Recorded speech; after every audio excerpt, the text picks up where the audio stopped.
उदयपुर में रहने वाला ज्ञानचंद बहुत ज्ञानी आदमी था।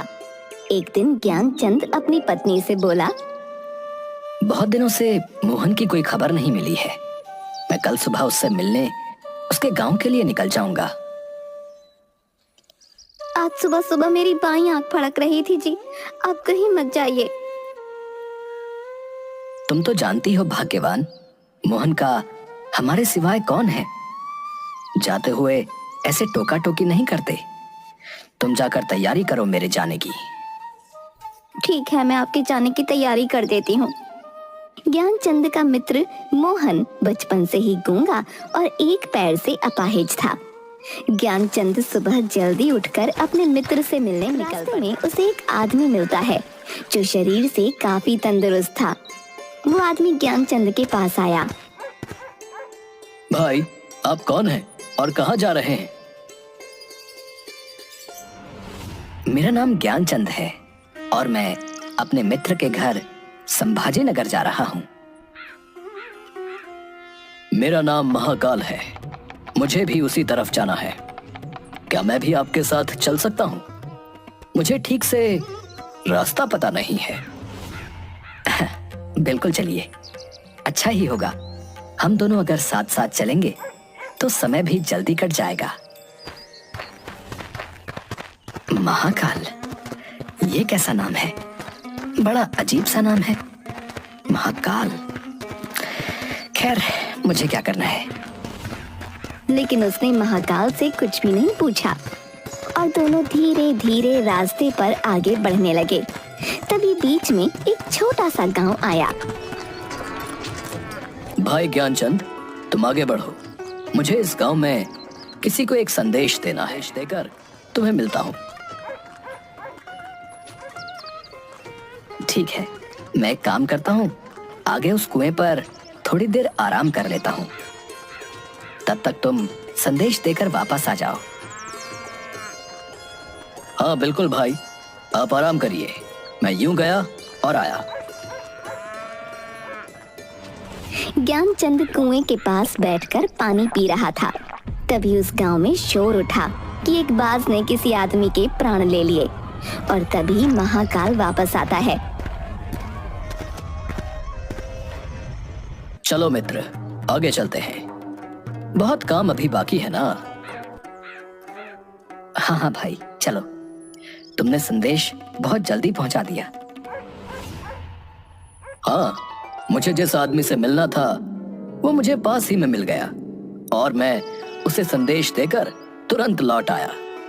चलो अब अपनी यात्रा शुरू करते हैं।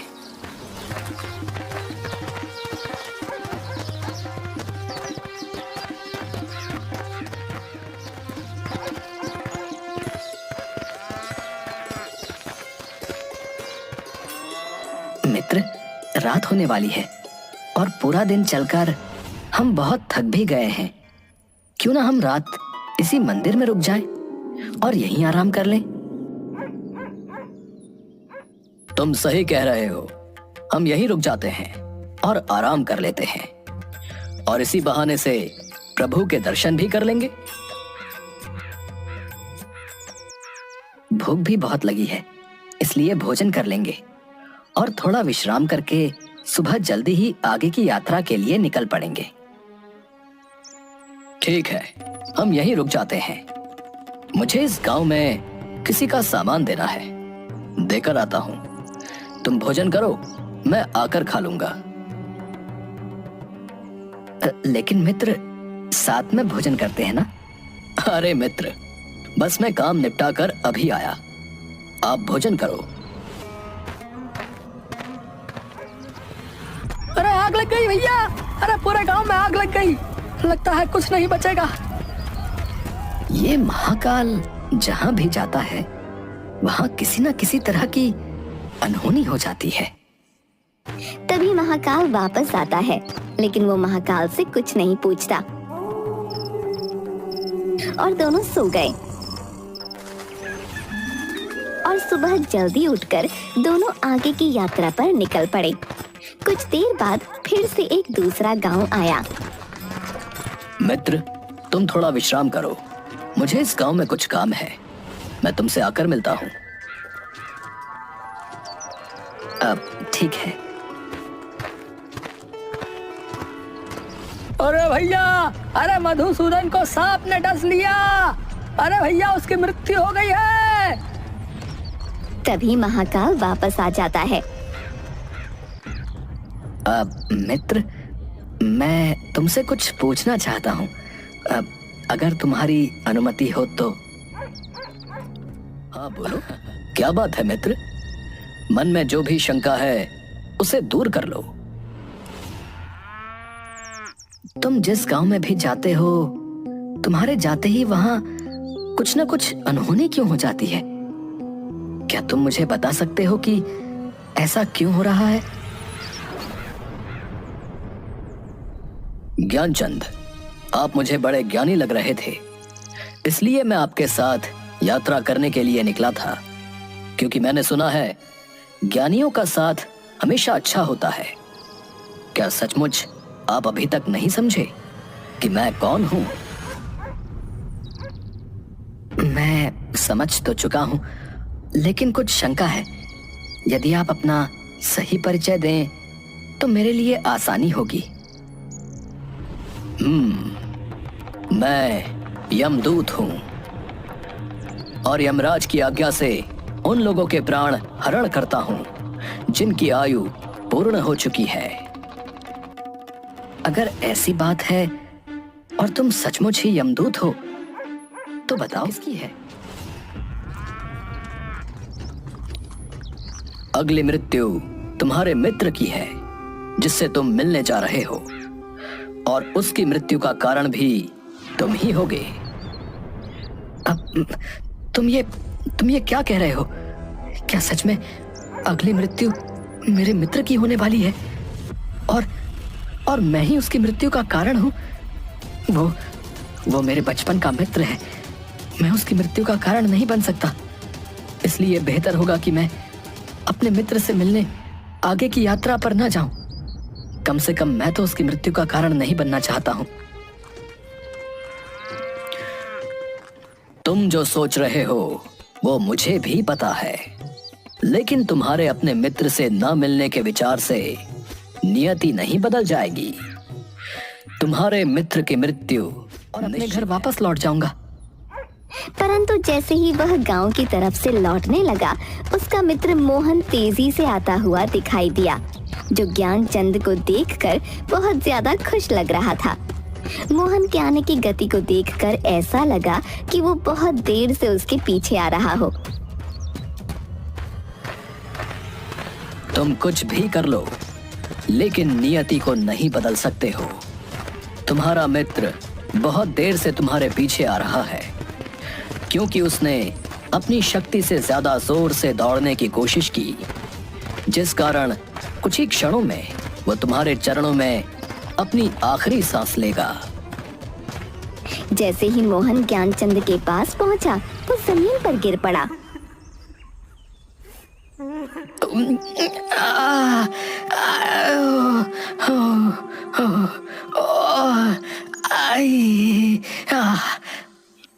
मित्र मित्र मित्र, तुम ठीक हो ना? मैं तुम्हें कुछ नहीं होने दूंगा।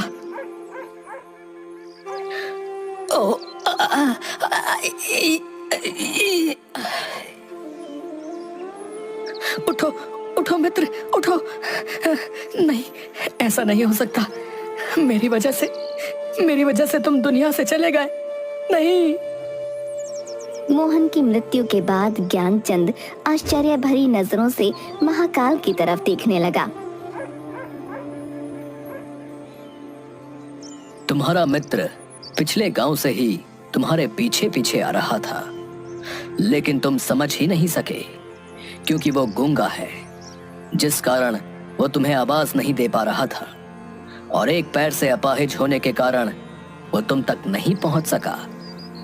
उसने अपनी सारी ताकत लगाकर तुम तक पहुंचने की कोशिश की, और बुढ़ापे में शरीर में ज्यादा शक्ति नहीं होती, इसलिए उसकी हृदय गति रुकने की वजह से उसकी मृत्यु हो गई।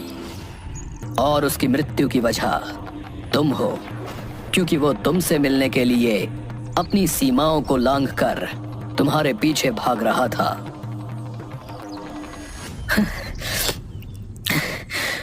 अगर मृत्यु मेरे मित्र की हो तो तुम शुरुआत से मेरे साथ क्यों चल रहे थे?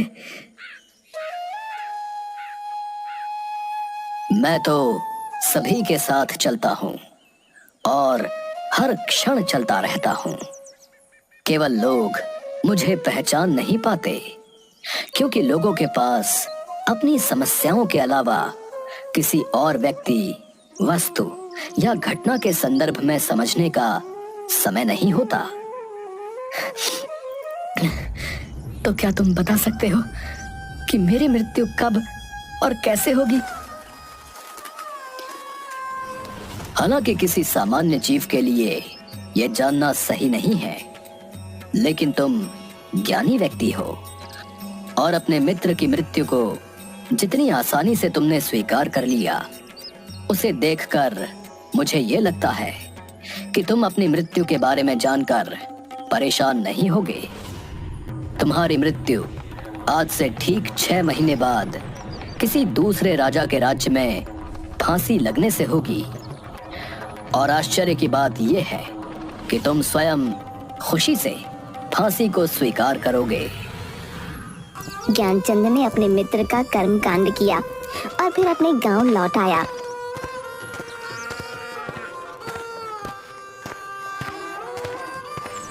ज्ञानी व्यक्ति भी अपनी मृत्यु के बारे में जानने के बाद मृत्यु से बचने के लिए कुछ न कुछ करते हैं। उसकी पहचान उस राज्य के राजा तक थी। ज्ञानचंद राजा के दरबार में पहुंच गया और सारी बात बताई। हमारे मित्र की समस्या आप सबने सुनी और आप सब बहुत ही ज्ञानी हैं। इसीलिए मैं अपने मित्र के प्राण बचाना चाहता हूँ, जिसके लिए मुझे आप सबकी सलाह चाहिए। महाराज, जैसा कि पंडित जी ने कहा है कि उनकी मृत्यु 6 महीने बाद होगी, लेकिन मृत्यु तब होगी जब वो किसी दूसरे राज्य में जाएंगे। अगर हम उन्हें किसी दूसरे राज्य में न जाने दें तो उनकी मृत्यु कैसे होगी? आप सबकी बात बिल्कुल उपयुक्त है। हमारे मित्र के रहने की व्यवस्था राजमहल में ही कर दी जाए। वो अपनी मर्जी से राजमहल से बाहर आ जा सकते हैं और जिससे भी मिलना चाहें मिल सकते हैं, लेकिन बिना हमारी अनुमति के उनके कक्ष में कोई प्रवेश नहीं करेगा और ना ही कोई उनसे मिलेगा। मृत्यु से एक दिन पहले का दिन है। आज रात को मैं जल्दी सो जाता हूँ ताकि ये काली रात और कल का दिन जल्दी ही निकल जाए। ज्ञानचंद को नींद में चलने की बीमारी थी और वह स्वयं इसके बारे में जानता नहीं था। इसलिए उसने राजा या किसी से भी इस बीमारी के बारे में बात नहीं की थी। नींद में चलने की बीमारी का दौरा अक्सर उस समय पड़ता जब व्यक्ति को नींद अच्छे से न आ रही हो। उस रात ज्ञानचंद को नींद में चलने का दौरा पड़ा। वो राजा के महल से निकलकर अस्तबल में गया। राजा के आदेश के अनुसार वो कहीं भी आ जा सकता था, इसलिए किसी ने उसे कुछ नहीं पूछा और घोड़े पर सवार होकर ज्ञानचंद दूसरे राज्य की सीमा में चला गया और उस राज्य के राजा के कक्ष में जाकर रानी के दूसरी तरफ सो गया। सुबह राजा ने देखा, कौन है ये नामुराद जिसने हमारी राजरानी के साथ और हमारी शान और शौकत में ये गुस्ताखी की है? इस गुस्ताख को तुरंत गिरफ्तार कर लो और दरबार में पेश करो।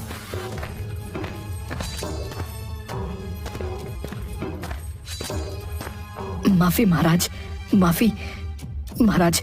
मुझे खुद नहीं पता कि मैं आपके राज्य में कैसे आया, और राज्य में तो छोड़ दीजिए, आपके कक्ष में कैसे आया मैं खुद नहीं जानता। तुम झूठ बोल रहे हो, सच सच बताओ, तुम कोई जासूस तो नहीं हो? महाराज, मैं कोई जासूस नहीं। राजा तो पहले ही क्रोधित था और ज्ञानचंद की बातें सुनकर और क्रोधित हो गया।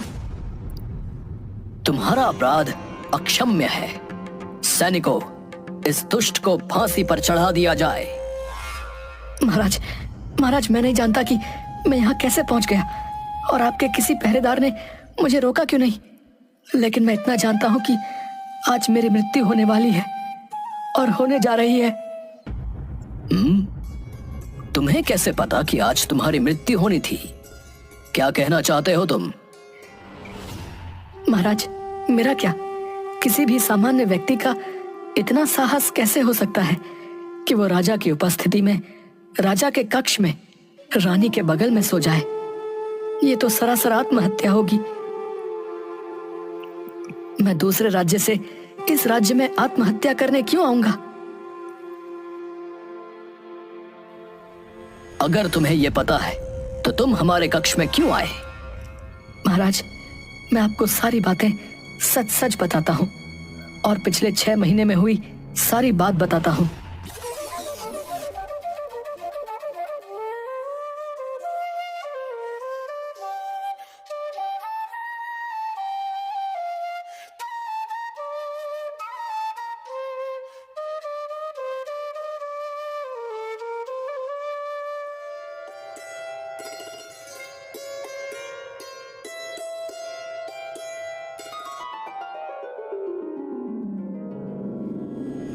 तुम अपनी मृत्यु से बचने के लिए महाकाल और अपनी मृत्यु की भविष्यवाणी का बहाना बना रहे हो।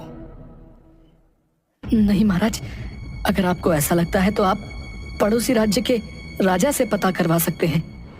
यदि तुम्हारी बात सत्य है और आज तुम्हारी मृत्यु का दिन है जैसा तुमने कहा, तो मैं तुम्हारी मृत्यु का कारण नहीं बनूंगा। लेकिन यदि तुम झूठ बोल रहे हो तो निश्चित ही आज तुम्हारी मृत्यु होगी। पड़ोसी राज्य के राजा हमारे मित्र हैं। हम अभी अपने सैनिकों को वहां भेजकर तुम्हारी कही बातों का पता लगवाते हैं। सिपाही दूसरे राज्य जाकर वापस आते हैं।